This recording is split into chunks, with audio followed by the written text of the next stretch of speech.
How to fix your Oculus Quest app not installing. Hello everyone, welcome back to the channel, and in this video I'm going to show you how you will be able to fix your Oculus Quest app if it is not installing properly.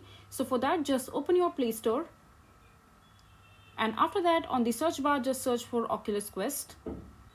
And now as you can see that my Oculus Quest app has been installed successfully. But in your case, if there is any troubleshooting, so all you have to do is just open your settings,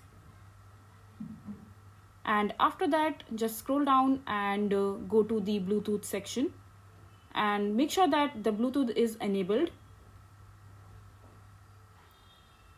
And once your Bluetooth is enabled, just scroll down again and click on location and enable location as well. And now when you will refresh your Play Store and try to download your Oculus Quest app again, and this time it should work properly. So this way you will be able to fix your Oculus Quest app not installing properly. I hope you find this video to be helpful.